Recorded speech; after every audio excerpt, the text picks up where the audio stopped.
Hola, mi nombre es Alejandro Vargas. El día de hoy voy a hablar acerca de la empresa de Riot Games. Riot Games es una empresa fundada en 2006 por los empresarios Brandon Beck y Mark Merrill. Estos dos sujetos en el 2006 tuvieron la idea de incursionar con un videojuego llamado League of Legends, el cual en resumidas cuentas es un videojuego de estrategia 5 contra 5 en el cual el objetivo principal es llegar a la base, por decirlo de alguna manera, enemiga y destruirla. Este, pues como se dijo, es un juego de estrategia el cual cada partida implica alrededor de 30 a 40 minutos. Estos dos sujetos pues tuvieron un proceso, una serie de situaciones las cuales tuvieron que ir afrontando poco a poco a medida que su idea se iba desarrollando e iba creciendo hasta lo que hoy en día se conoce como una gran empresa en el sector de videojuegos, una de las más importantes, con uno de los juegos más importantes, el cual es League of Legends, el cual actualmente cuenta con un promedio de 101 millones de usuarios mensuales. Entonces en este video les voy a hablar o voy a proceder a hablarles de lo que para mí han sido las decisiones más importantes o lo que les ha dado ese factor diferencial a ellos a comparación del resto. Recordemos que estamos hablando del nicho o sector de los videojuegos. Bueno, aquí les voy a poner lo que para mí fueron las decisiones más importantes que ellos tomaron para el desarrollo de su idea. Como podemos ver, dice juego gratuito. ¿Qué quiere decir esto? Bueno, pues recordemos que ellos iniciaron en el 2006 con su idea de League of Legends. Este videojuego, desde el principio ellos tenían la visión de que fuese un juego que durara a través de los años y que aparte le generara una buena sensación al usuario o al jugador en este caso. ¿Cómo lo lograron? Bueno, pues en ese momento el auge de los videojuegos estaba, por decirlo así, iniciando su mejor época, debido a que para el momento pues ya existían consolas potentes en ese momento, las cuales permitían correr muchos tipos de videojuegos. Pero, ¿qué pasaba con aquellas empresas o en aquel entonces que se vendían formatos físicos, o sea, CDs que se tenían que comprar para poder jugar los diferentes videojuegos? Ellos incursionaron en este mercado trayendo a su idea algo innovador y para el momento muy arriesgado, el cual era un videojuego gratuito 100% y también virtual. ¿Qué quiere decir esto? Que no era necesario el uso de un CD para poder tener este videojuego, con lo cual mediante internet y plataforma tuvieron o dieron la posibilidad al usuario de descargarlo gratuitamente para poder jugar. Esto hizo que para el momento pues muchas personas o empezar a correr la voz de que había un videojuego gratuito que no era usual verlo. También vemos que dice mejora constante. ¿Qué quiere decir esto? Bueno, que para el momento y en la actualidad lo siguen haciendo, siempre han priorizado la comodidad del jugador.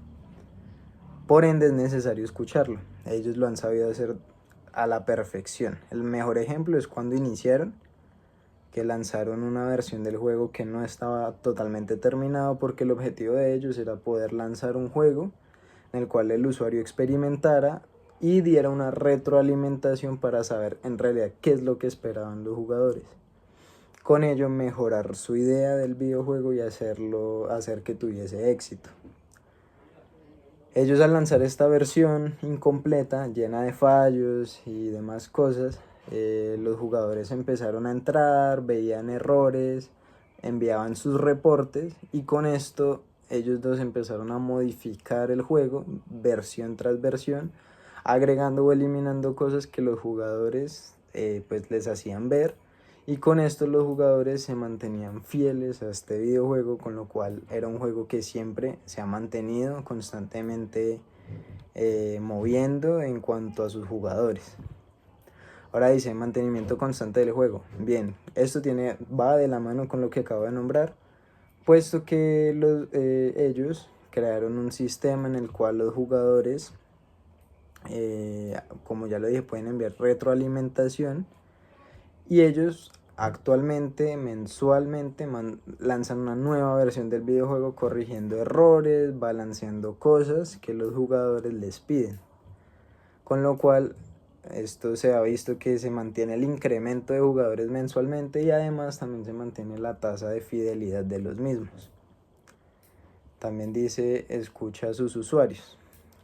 Con esto también va de la mano con lo que acabo de nombrar, y esto de escucha a sus usuarios se ve reflejado en que siempre están en una mejora constante, y también incursionaron en un sistema de baneo para aquellos jugadores que buscaban molestar a los demás, y con este sistema de baneo pues aquellos jugadores o aquellas cuentas se cerraban por un determinado periodo de tiempo. Con esto conseguían que los jugadores que se veían afectados tuvieran una sensación de bienestar al saber que alguien les estaba escuchando sus peticiones. Ahora bien, dicen microtransacciones. Como se habló al principio, este es un juego totalmente gratuito. Pero entonces, ¿en dónde está esa devolución económica? Bueno, ellos en su videojuego como tal se pueden dar compras de los aspectos de los personajes. En un principio esta fue una propuesta que a ninguno de los inversionistas le gustó, puesto que se tenía en aquel entonces visto que los jugadores pagaban si se podía obtener alguna mejora en el videojuego. Pero los analistas no contaban con la visión de que el ser humano por defecto siempre quiere tener un factor diferencial, así sea en apariencia a los demás. Con eso genera en cierta medida un estatus.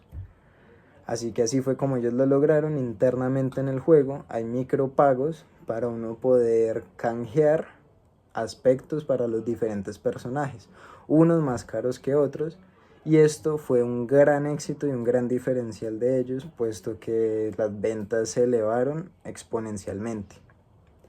No hubo endeudamiento. Este fue un factor clave, pienso yo, ya que en sus inicios siempre recurrieron a familiares e inversionistas pequeños con el fin de nunca endeudarse para no tener un estrés añadido al proyecto. Con esto mantenían siempre su enfoque en la mejora constante del videojuego y el buen servicio que querían ofrecer. Y selectivo con sus inversores. Esto también fue un punto importante, ya que ellos a lo largo del tiempo se dieron cuenta que algunos de los inversores que tenían solo se estaban enfocando en el beneficio propio a corto plazo. Esto a ellos no les gustó, con lo cual hizo que acabaran muchas relaciones y al final vendieran el 90% de sus acciones a una empresa llamada Tencent, la cual se alineaba perfectamente con la visión que ellos tenían, y al día de hoy siguen siendo socios. Y gracias a ellos pues también tuvieron ese impulso que les dio el estatus que hoy en día tiene Riot Games, en el cual, como se dijo al principio del video, cuentan mensualmente con un promedio de 101 millones de jugadores activos. Este número sigue en incremento cada vez, y este es uno de los casos que nos demuestra por qué incursionar de manera, ¿cómo decirlo?, innovadora y arriesgada puede dar frutos si se tiene claro el objetivo, como ellos lo tuvieron, que era el constante mantenimiento o retroalimentación de su propio videojuego en busca de generar el bienestar del jugador.